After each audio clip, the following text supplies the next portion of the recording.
जैसे कि कल आपको यूपीएससी प्रीलिम्स का एग्ज़ाम हुआ 2021 ऑन 10 अक्टूबर 2021।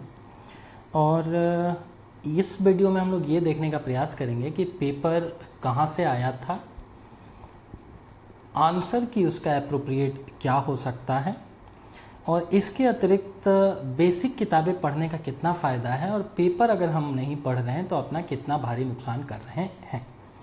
इसके अतिरिक्त जो बार बार एक बात और हम बताते हैं कि Wikipedia is also quite important. कम से कम उसका जो हेडिंग है ना, उसके आधार पर बहुत सारे यूपीएससी में क्वेश्चंस किए जा सकते हैं।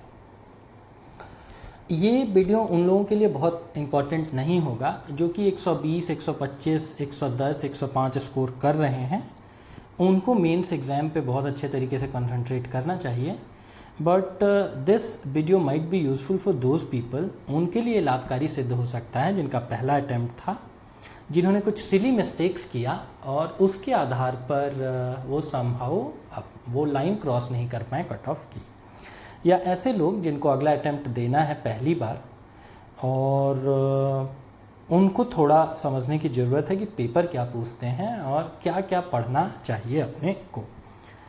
इसके अतिरिक्त वैसे लोग भी जो सिली मिस्टेक्स करके आए हैं तीसरे या चौथे या दूसरे अटैम्प्ट में, और इस वीडियो में हम लोग देखेंगे कि कैसे सामान्य प्रज्ञा के विस्तारीकरण के द्वारा आप बहुत अच्छा स्कोर कर सकते हैं यूपीएससी प्रीलिम्स में। भले ही ये क्वेश्चन देखने में आपको ज़्यादा टफ, ज़्यादा लेंदी नज़र आता हो प्रीलिम्स एग्ज़ाम्स के मुकाबले, बट समहाउ ये उससे ज़्यादा आसान है अगर आपके पास मूलभूत ज्ञान है किसी भी विषय को लेकर के। तो ये जो क्वेश्चन पेपर है ये मेरे पास बी सेट है, और बी सेट के आधार पर हम लोग आंसर्स डिस्कस करेंगे और ये भी देख रहे होंगे थोड़ा कि क्वेश्चंस कहाँ से आए हैं और फर्दर इनको क्या, अगर किसी क्वेश्चन को लेकर के मेरे पास सारा इन्फॉर्मेशन नहीं अवेलेबल है, एक ही स्टेटमेंट हमको पता है, तो उसके आधार पर क्या हम कर सकते हैं। तो पहला ही क्वेश्चन इन्होंने पूछा हुआ है कि एंशिएंट इंडिया के संदर्भ में क्षेमेश्वर, भवभूति ये सब किस चीज़ के लिए जाने जाते हैं, या ये लोग जैन मॉन्क्स थे, या ये नाटककार थे, या इन्होंने बड़े बड़े मंदिर बनाए हैं, या ये बड़े फिलोसफर्स थे। अगर कोई सी भी बेसिक किताब आपने पढ़ी हुई है, स्पेक्ट्रम की आर्ट एंड कल्चर, या फिर नितिन सिंघानिया साहब, या ऐसा ही कोई और स्टैंडर्ड किताब, तो उसमें भवभूति का नाम आपको 2-3 बार जरूर मिलेगा। ये जो इमेज आप देख रहे हैं ये एग्जैक्टली स्पेक्ट्रम का है, और स्पेक्ट्रम में आपको मिल जाएगा कि भवभूति जो है उन्होंने क्या किया हुआ है। तो उन्होंने महावीर चरित लिखा हुआ है, उत्तर रामचरित लिखा हुआ है, और मालती माधव लिखा हुआ है, और क्या है ये नाटककार है। इसके अतिरिक्त क्षेमेश्वर भी प्राचीन समय के बड़े नाटककारों में से गिनती उनकी होती है। तो अपने आप में ये क्वेश्चन आपको यूपीएससी लो हैंगिंग फ्रूट है, जो बोल रहा है भैया आपको भवभूति का नाम पता है, नहीं पता है तो क्षेमेश्वर का नाम पता है, मतलब तीनों में से हस्तिमल, ये आपको इन तीनों में से किन्हीं का भी नाम पता है, तो एक क्वेश्चंस के लिए फुल मार्क्स आपको यूपीएससी दे रहा होगा। तो डैट मीन्स कि ये क्या है, तो ये आपको प्ले राइटर्स हैं, नाटककार हैं। दूसरे क्वेश्चन में चले आइए। वो पूछ रहा है कि 1919 का जो मॉन्टेग्यू चेम्सफोर्ड सुधार था उसमें 21 वर्ष से अधिक आयु की सभी महिलाओं के लिए मताधिकार की संस्तुति की गई, और दूसरा बोल रहा है कि जो 1935 का एक्ट था उसमें महिलाओं के लिए भी आरक्षित स्थान रखे गए। अब इंडियन पॉलिटी का ये क्वेश्चन है, और इंडियन पॉलिटी को लेकर के सबसे बेसिक किताब जो मानी जाती है वो आपको एम लक्ष्मीकांत है।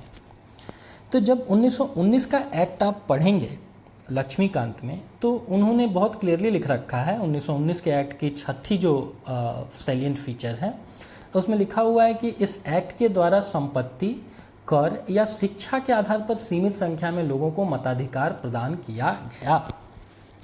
तो डैट मीन्स मताधिकार तो मिला, लेकिन वीमेन सेंट्रिक आपको नहीं मिला एज 21 के ऊपर को लेकर के। ऐसे भी अपनी सामान्य प्रज्ञा को भी इस्तेमाल में लाइए। तो बहुत सारे आर्टिकल्स आप लोगों ने पढ़े होंगे कि Indian constitution makers were so graceful, इतने महान लोग थे कि उन्होंने तब आपको वीमेंस को वोटिंग राइट दिया इस देश में, जबकि बड़े बड़े डेवलप्ड वेस्टर्न कंट्रीज़ में ये कॉन्सेप्ट नहीं था, राइट। तो इरेस्पेक्टिव ऑफ कि आपके पास कितना वेल्थ है, कितना आप पढ़ी लिखे हैं, इन सारी चीज़ों को दरकिनार करते हुए सबको equal voting right Indian constitution makers ने दिया, लेकिन 1919 में ऐसी कोई बात नहीं थी। तो डैट मीन्स ये गलत है। दूसरे स्टेटमेंट पे आइए, वो बोलता है कि 1935 का जो गवर्नमेंट ऑफ इंडिया एक्ट था उसके विधानमंडल में महिलाओं के लिए आरक्षित स्थान रखे गए। तो फिर अगर एम लक्ष्मीकांत साहिब में आप 5वां पॉइंट पढ़ेंगे 1935 का, तो उसमें बोला गया है कि दलित जातियों, महिलाओं और मजदूर वर्ग के लिए अलग से निर्वाचन की व्यवस्था की गई। तो इसका मतलब कि अलग से इनको आरक्षण दिया गया होगा।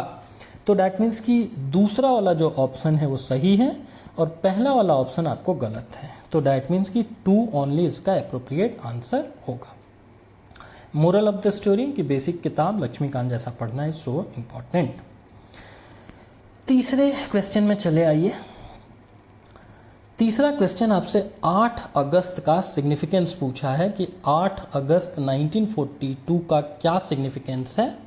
तो ये सारी स्टैंडर्ड सब स्टैंडर्ड किताबों में ये जरूर मिल जाएगा आपको कि 8 अगस्त 1942 को कांग्रेस ने भारत छोड़ो प्रस्ताव को अंगीकार किया, इसको एडॉप्ट किया। शुरू में इसको लेकर के हेजिटेट कर रही थी कांग्रेस, लेकिन गांधी ने एक सा पुश दिया कि भैया ये मूवमेंट खड़ा होना ही होना चाहिए, और इसी के दौरान उन्होंने करो या मरो का आपको नारा दिया।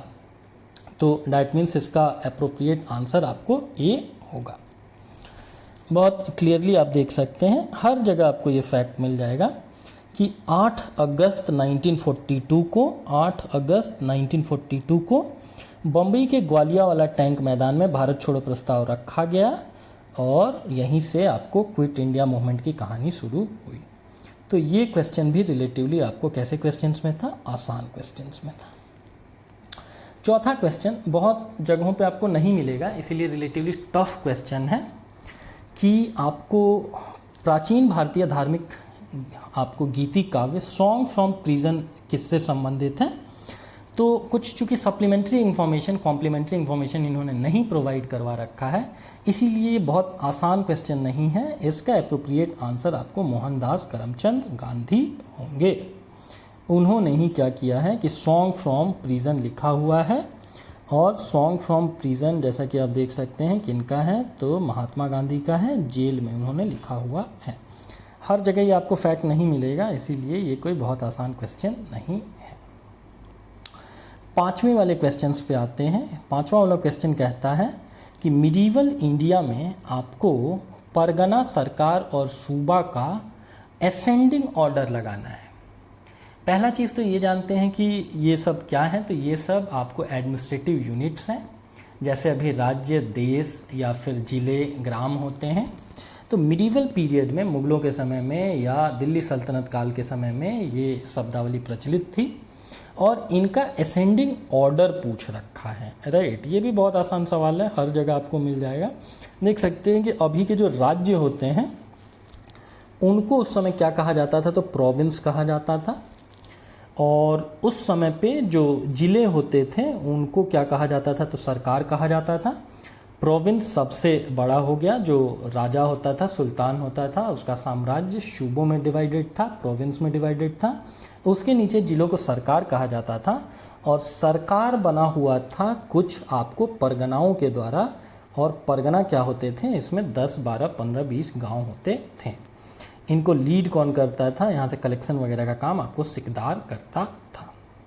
इसका एडमिनिस्ट्रेटिव हेड कौन था, तो सिकदार था। तो डैट मीन्स पाँचवा क्वेश्चन भी उतना ही आसान है, ऑलमोस्ट हर जगह आपको ये मिल जाएगा। और इसका फिर सही आंसर क्या हो जाएगा, तो आपको परगना है, उसके ऊपर सरकार है जो जिले को इंगित करता है, और सबसे ऊपर आपको सूबा है। तो इसका एप्रोप्रिएट आंसर आपको ए हो गया।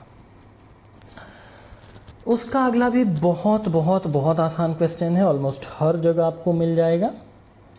बहुत आसान क्वेश्चन है। इन्होंने पूछा हुआ कि बेथून स्कूल से संबंधित कौन था। राइट, तो हर जगह आपको मिल जाएगा ईश्वर चंद्र विद्यासागर, जिनके दबाव में 1856 का विडो रीमैरिज एक्ट ड्राफ्ट किया जाता है। वही किस स्कूल से जुड़े हुए थे, तो बेथून स्कूल से जुड़े हुए थे, बंगाली थे ये। ठीक है, तो ये फैक्ट भी आपको बहुत जगह मिल जाएगा। देख सकते हैं कि बैथून स्कूल आपको कहाँ पर है, तो ये वेस्ट बंगाल की है। और इससे जुड़े हुए कौन से आदमी थे, तो इससे जुड़े हुए आपको ईश्वर चंद विद्यासागर थे। ठीक है, उसके अगले क्वेश्चन में आ जाइए। वो भी बहुत आसान, बहुत सामान्य सा क्वेश्चन है, हर जगह आपको मिल जाएगा कि शाहनवाज खान, प्रेम कुमार सहगल और गुरबख्श सिंह ढिल्लो किसके लिए जाने जाते हैं। तो ये आपको इंडियन नेशनल आर्मी के ऐसे मेंबर्स थे जिनको पकड़ लिया गया था और इनके ऊपर आपको लाल किला षड्यंत्र केस चलाया गया था, जिसमें भूला भाई देसाई ने आपको इनका बचाव करने का प्रयास किया था। तो ये सातवां भी क्या थे, ये तो आज़ाद हिंद फौज के अधिकारी थे जिनको पकड़ करके लाल किला में रखा गया था, उसी की में अस्थायी जेल बनाई गई थी।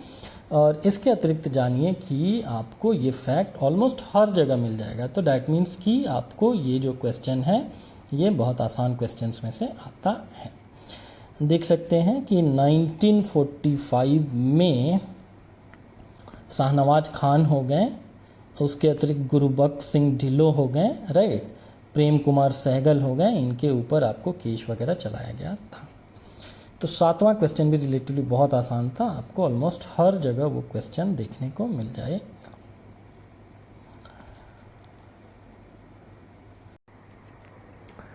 आठवें क्वेश्चन में आते हैं, जो कि 3 फैक्चुअल बातें उन्होंने बताई हुई हैं और तीनों में से मोस्ट अप्रोप्रिएट वन को अपने को ऑप्ट करना है। हैदराबाद राज्य से आरकोट की निजामत का उदय हुआ, दूसरा है कि विजयनगर साम्राज्य से मैसूर राज्य का उदय हुआ, और तीसरा रुहेलखंड राज्य का गठन अहमद शाह दुर्रानी द्वारा अधिकृत राज्य क्षेत्र में से हुआ। अब जहाँ तक तीसरे वाले ऑप्शन का सवाल है, राइट, जो अहमद शाह दुर्रानी की बात करता है, तो अहमद शाह दुर्रानी और कोई नहीं था बल्कि अहमद शाह अब्दाली को ही क्या बोला जाता है, अहमद शाह दुर्रानी बोला जाता है, बिकॉज वो फाउंडर था आपको दुर्रानी राजवंश का। नादिर शाह का एक ये सरदार था, नादिर शाह, जो 1739 में इंडिया पर अटैक करता है और ये 1761 में तृतीय पानीपत के युद्ध में आपको अहमद शाह दुर्रानी या अहमद शाह अब्दाली मराठों से लड़ा था। अब रुहेलखंड की बात कर रहा है कि रुहेलखंड राज्य का गठन अहमद शाह दुर्रानी द्वारा अधिकृत राज्य क्षेत्र में से हुआ।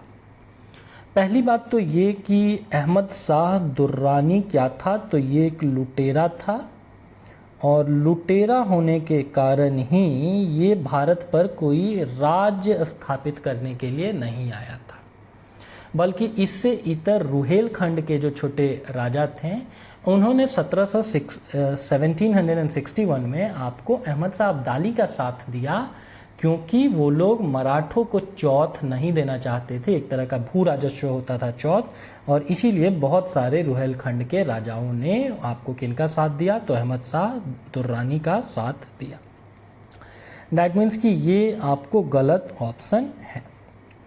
इसके अतिरिक्त 2 जो फैक्ट उन्होंने दे रखा है कि हैदराबाद राज्य से अराकोट की निजामत का उदय हुआ और विजयनगर साम्राज्य से मैसूर राज्य का उदय हुआ। तो ये तो आपको हर जगह मिल जाएगा कि मैसूर राज्य का उदय कहाँ से हुआ है, तो विजयनगर साम्राज्य से हुआ है। राक्षस टंडी के युद्ध में विजयनगर साम्राज्य जो है सो कि नष्ट होता है और वहीं से साउथ इंडिया में छोटे छोटे राजवंश स्टैब्लिश होते हैं, जिनमें से एक आपको मैसूर भी था। ये आरकोट कहाँ पर पड़ता है, तो आरकोट आपको पड़ता है कर्नाटक में, इसीलिए newspaper reading is so essential. कोई एक आध आपको खबरें मिल जाएंगी आपको आरकोट के आसपास की। और निजाम उल मुल्क, जिसको कि दक्षिण भारत में आपको मुग़लों ने भेजा था ताकि वो लोग डेक्कन को कंट्रोल कर सकें, इसी के आगे आने वाले शासकों के कमज़ोर होने पर वहाँ पर आरकोट का आपको स्थापना किया गया, आरकोट राजवंश का उदय हुआ। 9th नंबर क्वेश्चन पूछ रहा है कि जो अजंता की गुफाएं हैं वो बाघोरा नदी की घाटी में स्थित हैं, इसको कहीं पर बाघोरा कहीं पर बाघ भी लिखते हैं। सांची स्तूप चंबल नदी की घाटी में स्थित है।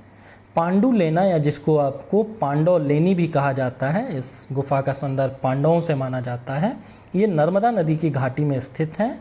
और चौथा अमरावती स्तूप गोदावरी नदी की घाटी में स्थित है। अब इस क्वेश्चन में देखिए केवल आपको आर्ट एंड कल्चर इन्वॉल्व नहीं है, इसमें इंडिया की ज्योग्राफी भी इन्वॉल्व है।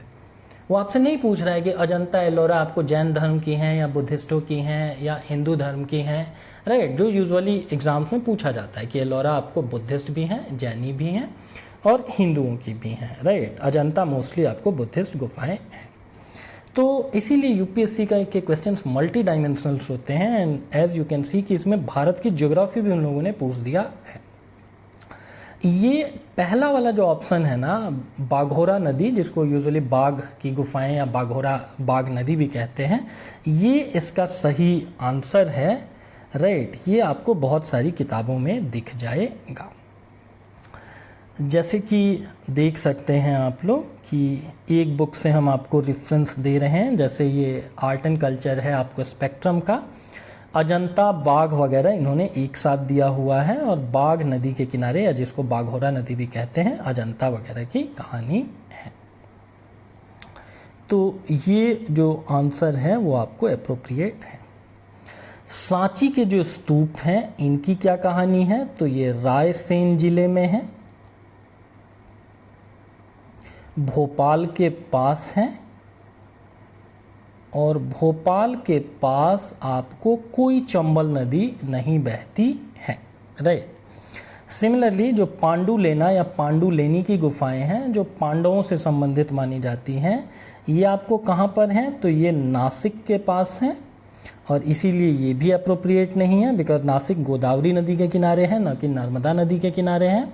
और वैसे ही अमरावती के स्तूप कहाँ पर हैं, तो ये आंध्र प्रदेश में है। आंध्र प्रदेश में गोदावरी नदी भी फ्लो करती है, बट सम हाउ अमरावती स्तूप आपको गोदावरी नदी के पास अवस्थित नहीं है। तो इसका एप्रोप्रिएट आंसर आपको ए हो गया। 10वें वाले क्वेश्चन में आइए, देखिए क्या लिख रखा है। 21 फरवरी को अंतर्राष्ट्रीय मातृभाषा दिवस, तो ठीक है ये तो मनाया जाता है 21 फरवरी को अंतर्राष्ट्रीय मातृभाषा दिवस, लेकिन मनाने वाला यूनिसेफ नहीं है बल्कि यूएन है। यूएन ने डिक्लेयर किया कि आपको अंतर्राष्ट्रीय मातृभाषा दिवस 21 फरवरी को मनाया जाएगा। ये करंट अफेयर्स के आधार पर आपको पता चल जाएगा। दूसरा क्वेश्चन देखिए, आप अपनी सामान्य प्रज्ञा से इस सवाल का जवाब दे सकते हैं। पाकिस्तान के संविधान सभा में यह मांग रखी गई कि राष्ट्रभाषाओं में बांग्ला को भी शामिल किया जाए। उस समय पाकिस्तान के दो हिस्से थे, एक ईस्टर्न पाकिस्तान था जो कि बांग्लादेश है, एक वेस्टर्न पाकिस्तान था जो कि आपको अभी का पाकिस्तान है। आबादी के हिसाब से, संख्या बल के हिसाब से जो बांग्लादेश था वो इक्विवेलेंट था पाकिस्तान के, और जो बंगाली लोग होते हैं, राइट, जो बांग्ला भाषी लोग होते हैं, उनका एक बड़ा रिच कल्चर रहा हुआ है। वो लोग बहुत प्राइड महसूस करते हैं अपनी भाषा को लेकर के। तो अगर आपने कहीं नहीं भी पढ़ा है कि ठीक है उन्होंने डिमांड किया या नहीं डिमांड किया, बट ज़रूर कुछ लोगों ने उनकी संविधान सभा में भी डिमांड किया होगा कि भैया अगर 50% आबादी हमारी है तो कम से कम हमारी भाषा को भी रिकॉग्नाइज़ किया जाए। तो ये आपको कहीं पढ़ने की ज़रूरत नहीं है। अगर आपने पाकिस्तान और बांग्लादेश का थोड़ा भी सामान्य से भी आपको पृष्ठभूमि का पता होगा तो आप लोग बहुत ईजिली इस क्वेश्चन को कर ले जाएंगे। तो कहने का मतलब ये हुआ कि पहला वाला जो क्वेश्चन है वो अगर आपका गलत है, पहला वाला अगर आपका गलत है और दूसरा वाला आपका सही हो जाएगा, तो दैट मीन 10वां का एप्रोप्रिएट आंसर आपको बी हो रहा होगा। उसके अगले क्वेश्चन में आते हैं। ये पांडवलेनी गुफाएं हैं एग्जैक्टली, ये आपको नासिक के पास हैं और नासिक में आपको कौन सी नदी है, तो वो आपको गोदावरी नदी है, ना कि नर्मदा नदी है। इसको नासिक केव भी कहा जाता है। और इंटरनेशनल मदर डे के बारे में भी देखिए क्या लिख रखा है कि ये यूएन का रिजोल्यूशन है। तो आधा इंफॉर्मेशन तो यूपीएससी आपको दिया कि 21 फरवरी, और चूँकि जो संस्कृति वगैरह को प्रिजर्व करने का काम यूनिसेफ करता है, तो आपको लगेगा यूनिसेफ भी करता है और मोस्ट प्रोमिनेंट तरीके से यूनेस्को करता है, तो आपको लगेगा कि ये अप्रोप्रिएट आंसर हो सकता है, बट हाउएवर ये यूनाइटेड नेशंस हैं। तो दैट मीन्स कि न्यूज़पेपर को भी बड़े ही ध्यान से पढ़ना इज़ सो वाइटल। उसके अगले क्वेश्चंस में आते हैं। मुरैना के पास स्थित है कौन सा मंदिर, तो 64 योगिनी मंदिर है, और इसको लेकर के इन्होंने कुछ क्वेश्चंस पूछ रखे हैं। पहला चीज़ तो जानिए कि कच्छप घात राजवंश के शासन काल में निर्मित एक वृत्ताकार मंदिर है। दूसरा कि भारत में निर्मित एकमात्र वृत्ताकार मंदिर है। जब भी यूपीएससी ऐसी बातें बोले ना, एक्सट्रीम बातें, कि एकमात्र वृत्ताकार मंदिर है, इकलौता मंदिर जो एक गोलाई के आकार में बनाया गया है, तो इसको आपको एक्सट्रीम शब्दों से बचना चाहिए। भारत में तमाम 5 लाख से अधिक मंदिर हैं, राइट। इनमें से कोई ना कोई मंदिर और भी जरूर होगा जो वृत्ताकार मंदिर होगा। तो कहने का मतलब यह है कि सामान्य प्रज्ञा के हिसाब से भी बहुत सारे क्वेश्चंस किए जा सकते हैं। दैट मीन्स दूसरा ऑप्शन आपको एप्रोप्रिएट नहीं है, और केवल दूसरे ऑप्शन को आप एलिमिनेट कर देंगे तो आप देखेंगे कि आपको आंसर पहला और चौथा मिल जाएगा।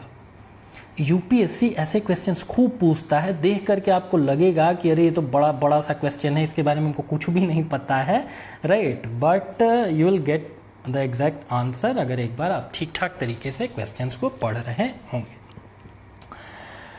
वैष्णव इसके अतिरिक्त, तो आंसर तो यहीं से मिल जाएगा। अगर आपको ये एक शब्द, एकमात्र शब्द पकड़ने के लिए यूपीएससी आपको एक क्वेश्चन के आंसर सही दे रहा है। ये जानिए कि ये वैष्णव पूजा पद्धति को प्रोत्साहित नहीं करता है। इसमें योगिनियों की, बहुत सारी देवियों की मूर्तियाँ स्थापित हैं। एग्जैक्टली 64 आपको देवियों की यहाँ पर पूजा की जाती है। और हिंदुओं का जो शक्ति या शाक्त संप्रदाय था उसको डेडिकेटेड ये मंदिर रहा हुआ है। और एक और इंटरेस्टिंग फैक्ट ये जानिए कि चूँकि भारत का संसद भवन भी आपको गोलाई में बना हुआ है, एक सर्कुलर फॉर्म में बना हुआ है, सो ये मंदिर भी चूंकि सर्कुलर फॉर्म में है, तो कहीं ना कहीं ऐसा माना जाता है कि भारत का जो संसद भवन है वो आपको इंस्पायर्ड है इस मंदिर से। हाउएवर आपको ज़रूरत भी नहीं थी ये सारी बातें जानने की कि कच्छप घात राजवंश और तमाम चीज़ें।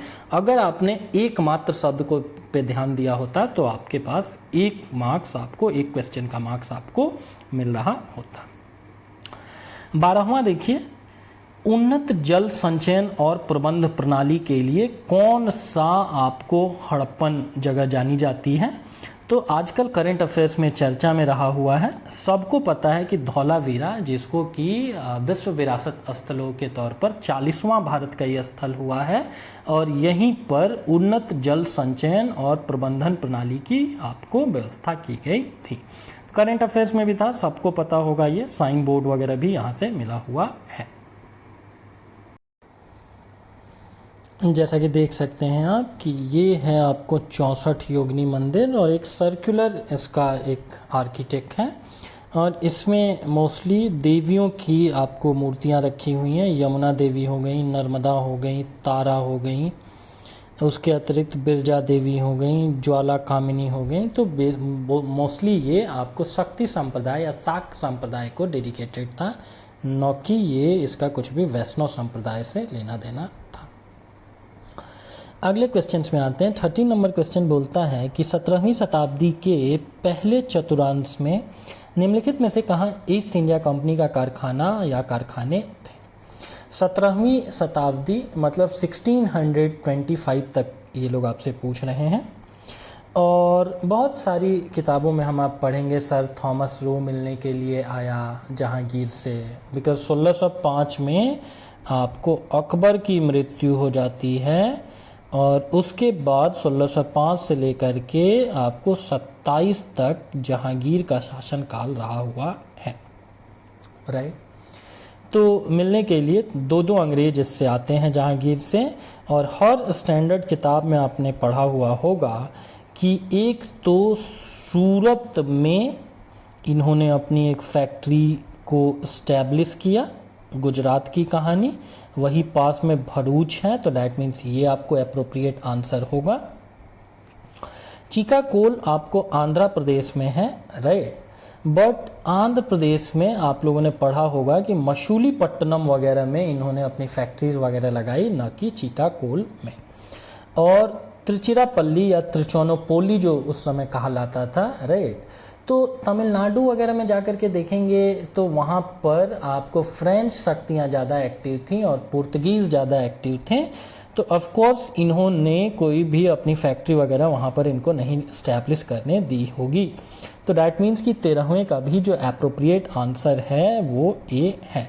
ये भी एकदम सामान्य सा सवाल है। सूरत, मछलीपट्टनम, पूर्वी किनारे पर बालासोर, ये सब उन्होंने फैक्ट्री एस्टैब्लिश करी थी और इसमें कहीं पे भी आप लोगों ने त्रिचोनोपोली या फिर चिकाकोल का नाम नहीं पढ़ा होगा। मॉडरेट क्वेश्चन है, थोड़ा हेयर एंड देयर दिमाग लगाते तो इसका आंसर आपको मिल जाता। 14वें क्वेश्चन में आ जाइए। गुप्त वंश के पतन से लेकर के आरंभिक 7वीं शताब्दी में हर्षवर्धन के उत्थान तक उत्तर भारत में निम्नलिखित में से किस राजवंशों का शासक था? लूसेंट जैसी अगर किताबें भी आपने पढ़ रखी हैं तो लूसेंट जैसी किताबों में आपको बहुत प्रोमिनेंट तरीके से ये फैक्ट मिल जाएंगे।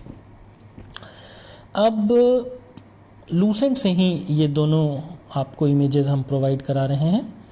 लूसेंट में देखेंगे बहुत प्रोमिनेंट तरीके से इन्होंने लिख रखा है कि पुष्पभूति वंश का कौन सा था, तो हर्षवर्धन था। और ये पूछ रहा है कि हर्षवर्धन के उत्थान तक कौन कौन राज्यों का शासन था, तो दैट मीन्स हर्षवर्धन के पहले इसी राजवंश के जो शासक थे वो तो आंसर में जरूर होना चाहिए। तो दैट मीन्स कि थानेश्वर के पुष्पभूति जो है सो कि पुष्यभूति हैं, ये लोग आपको एप्रोप्रिएट आंसर में होंगे ही होंगे। दैट मीन्स कि जो तीसरा ऑप्शन है थानेश्वर के पुष्यभूति, ये ऑप्शन में जरूर होगा। इसके आधार पर आप ए को और डी को एलिमिनेट कर सकते हैं, बिकॉज इन दोनों में तीसरा वाला ऑप्शन नहीं दे रखा है। ये भी देखिए आसान क्वेश्चन है, सबको पता होगा कि थानेश्वर का शासक था आपको हर्षवर्धन, आगे जाकर के कन्नौज से वो राज्य स्थापित करता है, राइट। तो ये पूछ रहा है कि इसके पहले के रूलर्स कौन कौन से रहे होंगे, राइट। तो इसमें कम से कम थानेश्वर के पुष्यभूति तो जरूर होंगे, तो तीसरा ऑप्शन आप लोग ऑप्ट कर लेंगे।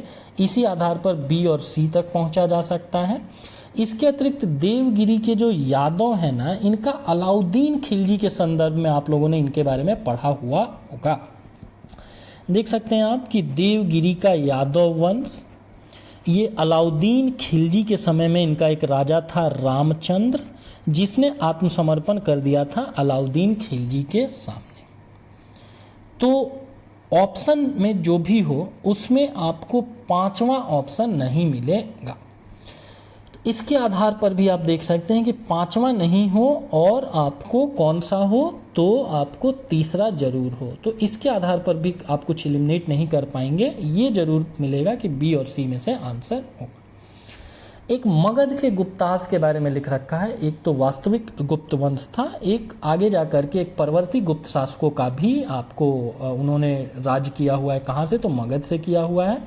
और ये आपको परवर्ती गुप्त हैं, डैट मीन्स कि यह गुप्त जो एक्चुअल में गुप्ताज लोग हैं, समुद्रगुप्त वगैरह, उनके बाद इनका राजवंश स्थापित हुआ होगा। परवर्ती इनको कहा जाता है, डैट मीन्स आगे आने वाले।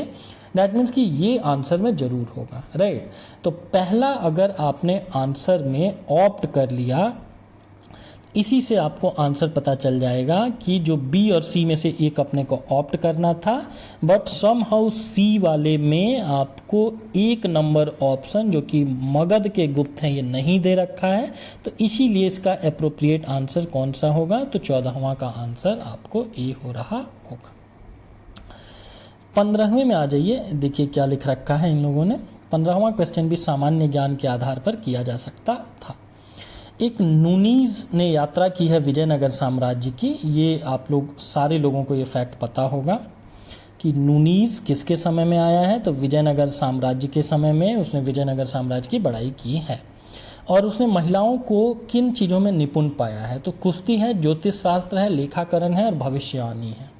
सामान्य प्रज्ञा के हिसाब से, बिकॉज नूनीज ने कोई किताब लिखी होगी, उसको हम आप पढ़ते चलें, या फिर 500 इंडिया में आए होंगे, अलबरूनी आया, राइट, इब्न बतूता आया, तो इन लोगों ने 500 किताबें अगर इन 500 लोगों ने लिखी हुई तो सबको आप नहीं पढ़ सकते हैं पेज बाय पेज। लेकिन सामान्य प्रज्ञा के हिसाब से देखिए कि जो भी ऑप्शन है, 4 ऑप्शन दे रखे हैं। महिलाएं क्या करती थी, कुश्ती, ज्योतिष शास्त्र, लेखाकरण और भविष्यवाणी।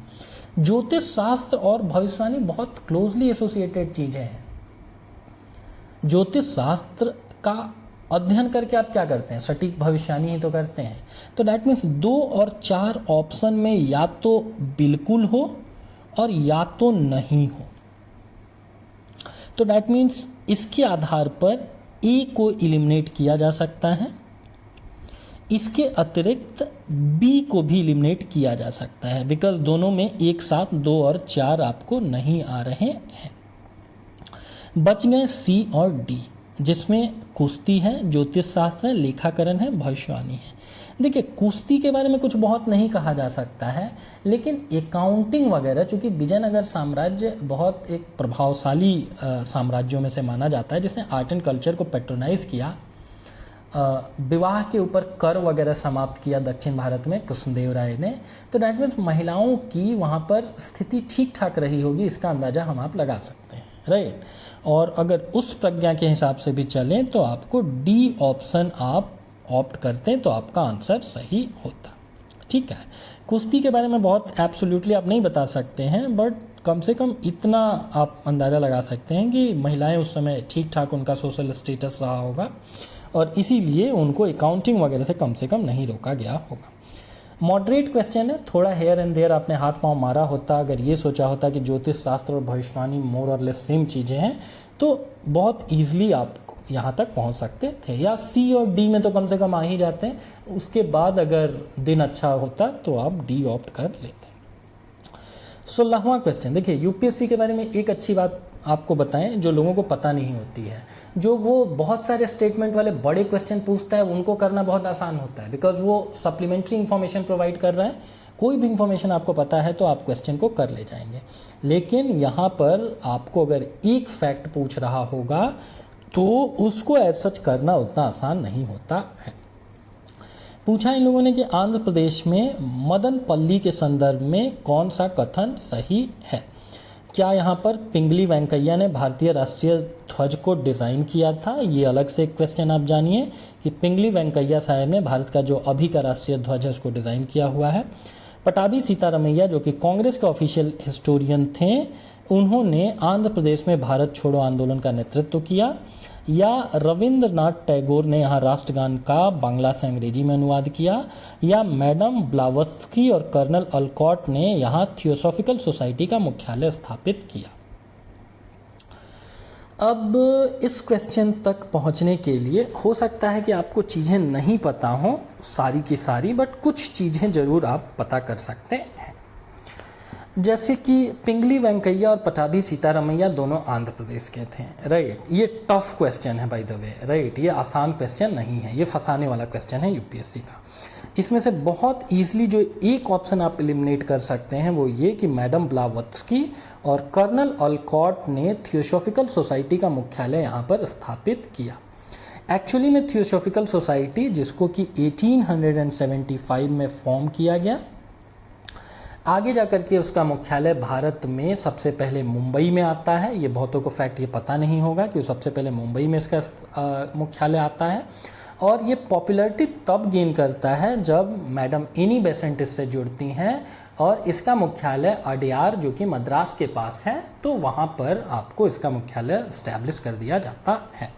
तो डी एक आप बस एलिमिनेट कर पा रहे हैं, और इसके अतिरिक्त जो ए है, बी है, सी है, इनमें से आप बहुत अंदाज़ा नहीं लगा सकते हैं। और इसका एग्जैक्ट जो आंसर है वो है कि यहाँ पर रविंद्रनाथ टैगोर ने क्या किया था कि जन गण मन को आपको ट्रांसलेट किया था। ये ट्रिकी क्वेश्चन है, राइट, बिकॉज बहुत से लोग कैसे फंस जाएंगे कि ये पिंगली वेंकैया और पटाभी सीतारमैया दोनों आपको आंध्र प्रदेश के थे, तो इससे कहीं ना कहीं आप कंफ्यूज हो सकते हैं। एनीवेज, केवल यही एक क्वेश्चन नहीं है, राइट, इसके अतिरिक्त भी क्वेश्चन है। 17 वाला क्वेश्चन देखिए, बहुत आसान क्वेश्चन। एक आध अगर यूपीएससी टफ क्वेश्चन पूछता है तो बहुत आसान क्वेश्चंस भी आपको बहुत बड़ी संख्या में देता है। 17 नंबर क्वेश्चन इन लोगों ने पूछा हुआ है कि आपको हिस्टोरिकल प्लेसेस को दे रखा है और उनको आपको मैच करना है। बुर्जहोम जो कि आपको कश्मीर में है, वो रॉक कट साइन के लिए जाना जाता है। ये इंडस वैली सिविलाइजेशन से पहले का माना जाता है बुर्जहोम।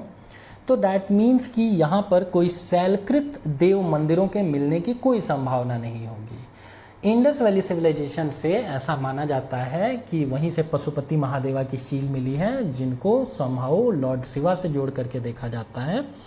और बुर्ज होम से बस आपको अंडरग्राउंड हाउसेज मिले हैं, और इसके अतिरिक्त कुत्ते इत्यादि की आपको हड्डियां वगैरह मिली हैं। तो पहला जो आंसर है ये आपको गलत है, पहला वाला आपको गलत है। इसके आधार पर ऑप्शन कौन कौन से एलिमिनेट हो जाएंगे, तो ए और बी आपको एलिमिनेट हो जाएगा।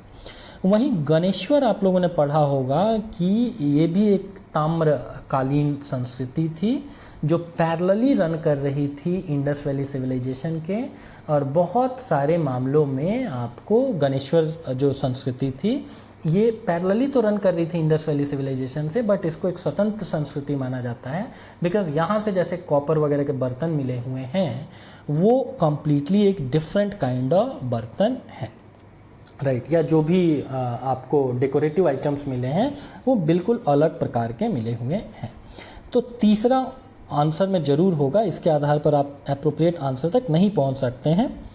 उसके अतिरिक्त चंद्र केतुगढ़ ये आपको वेस्ट बंगाल में पड़ता है, और यहाँ पे एक सामान्य सी चीज़ टेराकोटा आर्ट लिख रखा है। बंगाल एंशिएंट टाइम से ही टेराकोटा के लिए प्रसिद्ध है।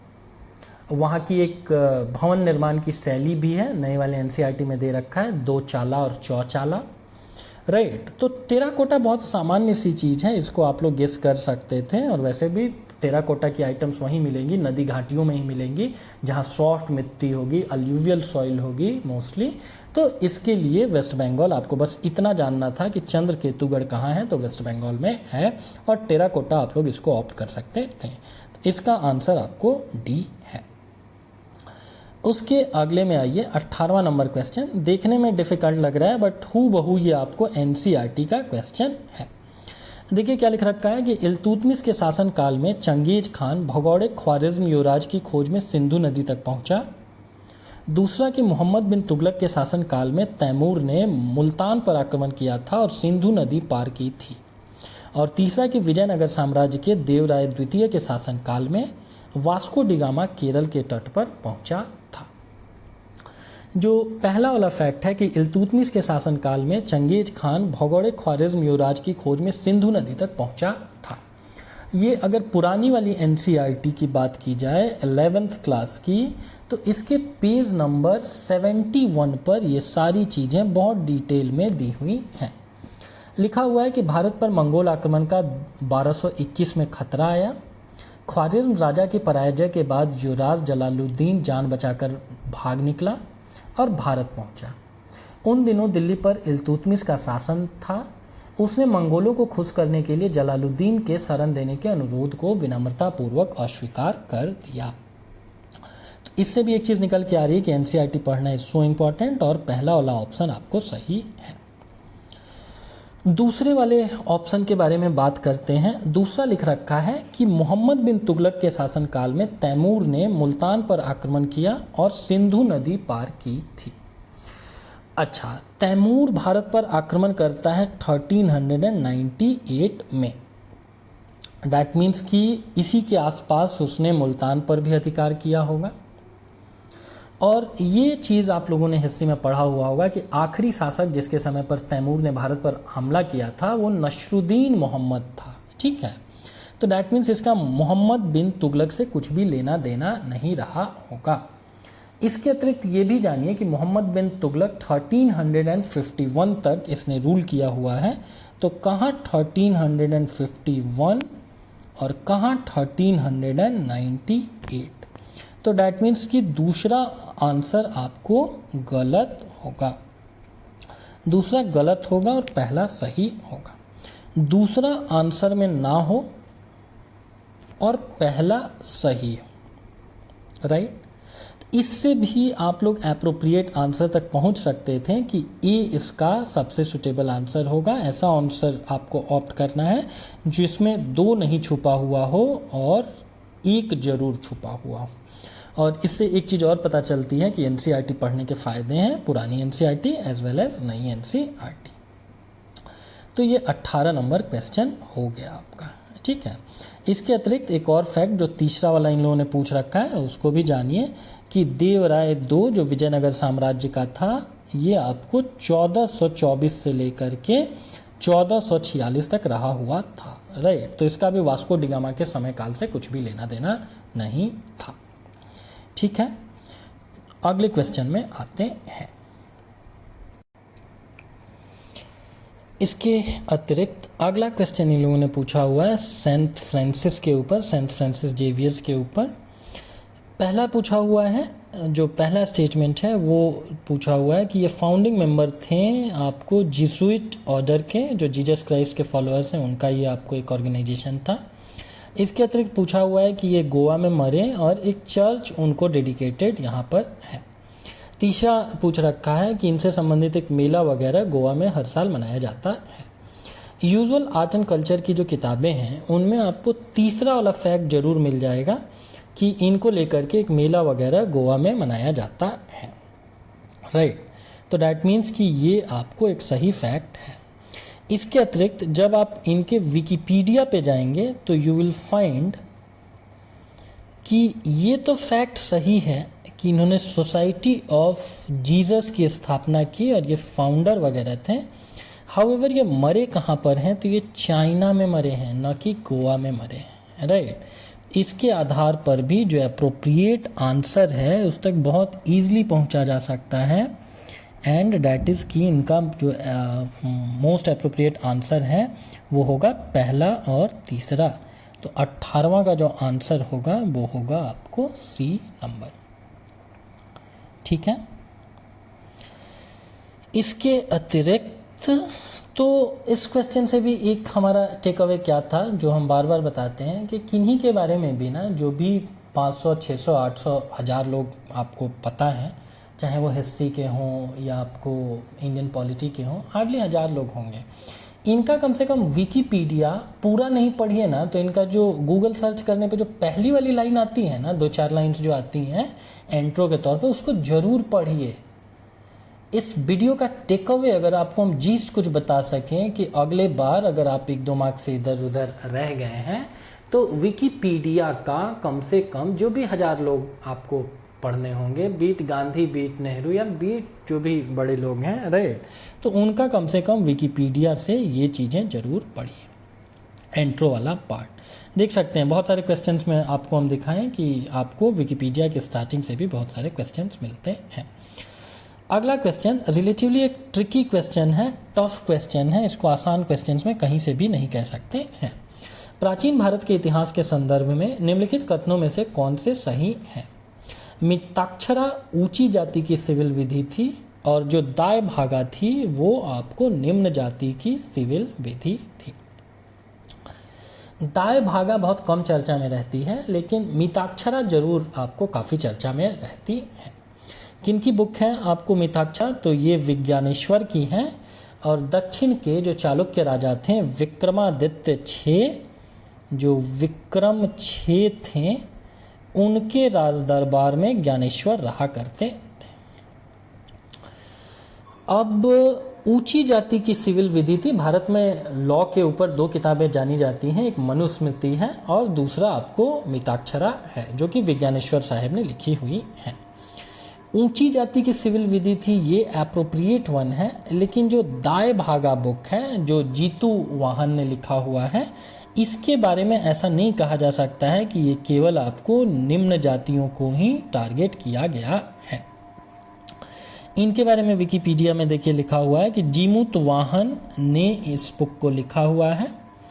दाय भागा का मतलब ही होता है कि पैतृक धन संपत्ति का विभाजन, दैट मीन्स कि संपत्ति को, जो पिता की संपत्ति है, उसको किस ऑर्डर में बच्चों के बीच आपको उस संपत्ति को डिस्ट्रीब्यूट करना चाहिए। जीमूत वाहन एक आपको हिस्टोरिकल राजा भी रहे हुए हैं, मिथोलॉजिकल राजा रहे हुए हैं, राइट। इसके अतिरिक्त ये जो जीमूत वाहन है, राइट, ये बंगाल के थे और फिलोसफर थे। अब ये क्वेश्चन उतना आसान नहीं है, बट फिर भी इतना तो हम आप जरूर ऑप्ट कर सकते हैं कि कोई नीची जाति के लिए, चूँकि उनकी सामाजिक परिस्थिति उस समय नहीं अच्छी थी, तथाकथित नीची जातियों की, तो इसीलिए उनको लेकर के एक अलग से कोई बुक वगैरह नहीं लिखी गई होगी। पहला ऑप्शन तक आप इजीली एलिमिनेट कर सकते हैं। दैट मीन्स कि आपको पहला वाला जो ऑप्शन है ए, जिसमें 1 और 3 लिख रखा है, और सी जिसमें 1 और आपको पहले वाले में जिसमें 1 और 2 लिखा है, और सी वाले जिसमें 1 और 3 लिखा है, इसको हम आप बहुत ईजिली एलिमिनेट कर सकते हैं। बच गए 2 और 3।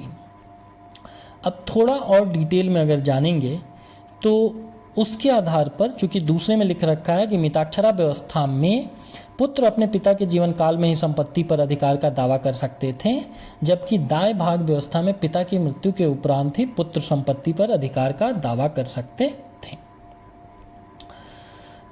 इसमें देखिए बहुत प्रोमिनेंट तरीके से आपको किस वाले ऑप्शन में मिल जाएगा, तो पहला, दूसरा और तीसरा अगर आप लोग ठीक तरीके से पढ़ें तो इसका कंक्लूजन यही है कि हाँ, दूसरे में ऐसी बात कही गई है कि मिताक्षरा व्यवस्था में पुत्र अपने पिता के जीवन काल में संपत्ति पर अधिकार का दावा कर सकते थे, जबकि जो दायभाग व्यवस्था थी उसमें आपको क्या किया जाता था, पिता की मृत्यु के उपरांत ही पुत्र संपत्ति पर अधिकार कर सकते थे।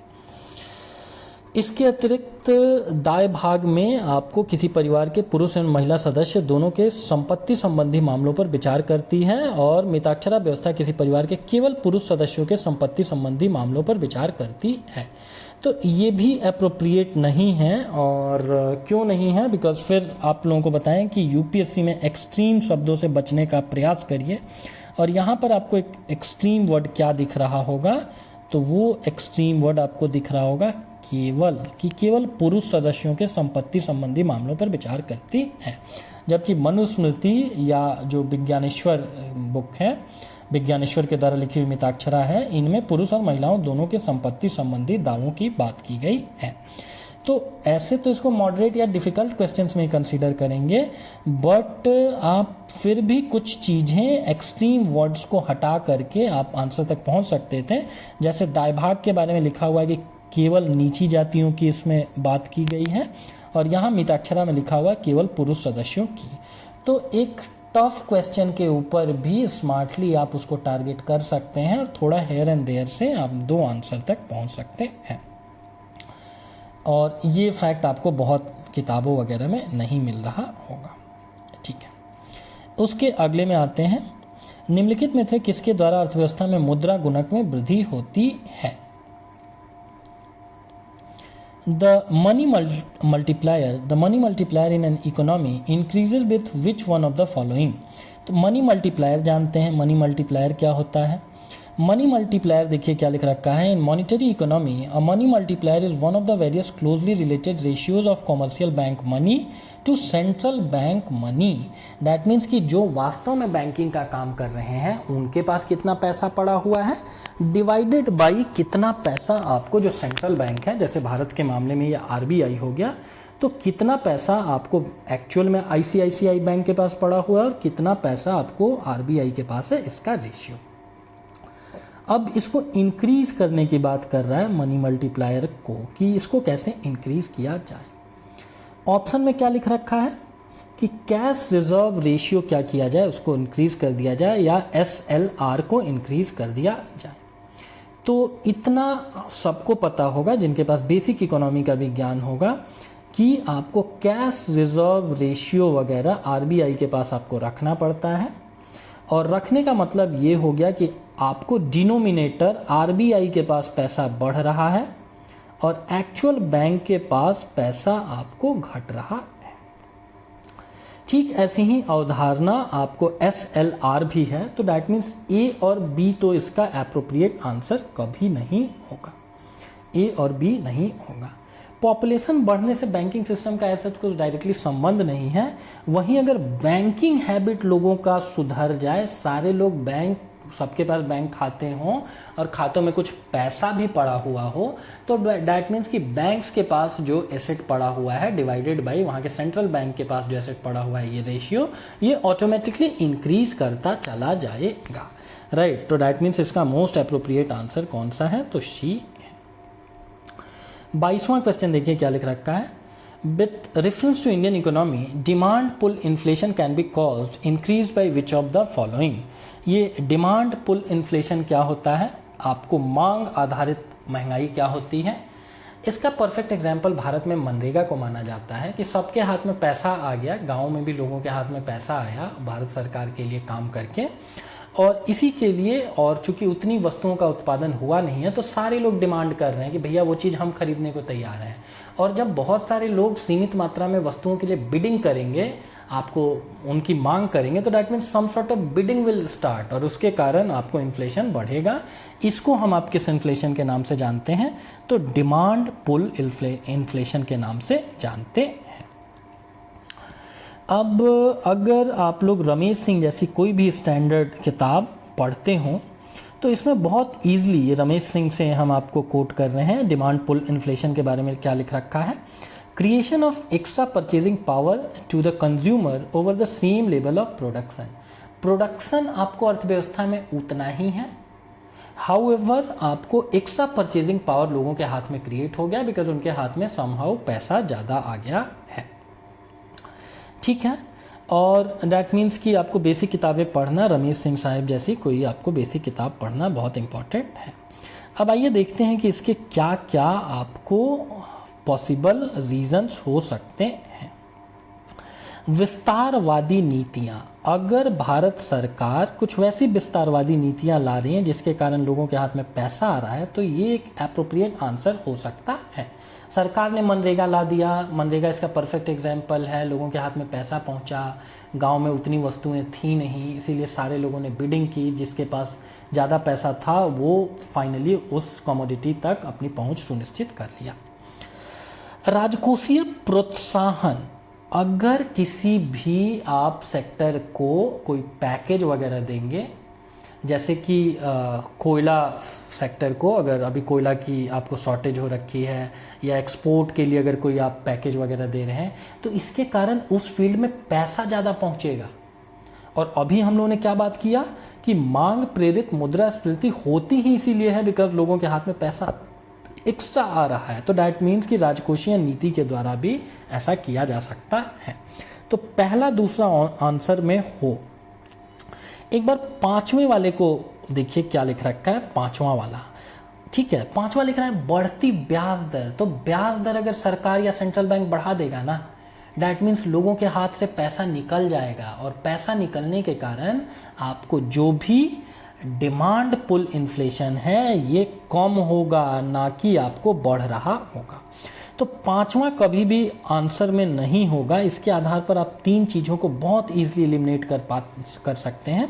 और उच्च क्रय शक्ति, ये तो बेस ही है, कोर है। मांग प्रेरित मुद्रास्फीति का कोर ही क्या है? उच्च क्रय शक्ति। आपको इतनी मांग ही इसीलिए है बिकॉज लोगों के हाथ में पैसा आ रखा है। तो ये तो एक डिटेल एक्सप्लेनेशन हुआ कि आपको पहला, दूसरा और चौथा इसका आंसर होगा।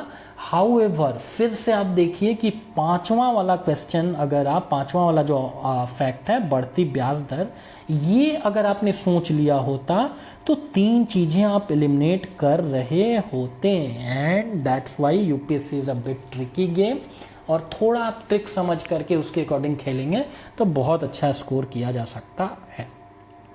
एक और चीज़, यूपीएससी बहुत बेसिक क्वेश्चन पूछता है इकोनॉमी के, या तो करंट अफेयर्स के क्वेश्चन वो लोग पूछेंगे, या केवल उन्होंने चूंकि सिलेबस में मैक्रो इकोनॉमी लिख रखा है तो वो लोग केवल आपसे बेसिक्स डिमांड एंड सप्लाई आधारित क्वेश्चन पूछेंगे। ये क्वेश्चन और कुछ भी नहीं है, डिमांड एंड सप्लाई है। अगर उस लेवल तक आप लोग देख पा रहे हैं चीज़ों को तो आपके क्वेश्चन सही हो जाएंगे। उसके अगले में आइए, दो इन्होंने फैक्चुअल क्वेश्चंस आपसे पूछ रखे हैं। एक पूछा है कि रिटेल इन्वेस्टर्स आपको which of the following with reference to India consider the following statements.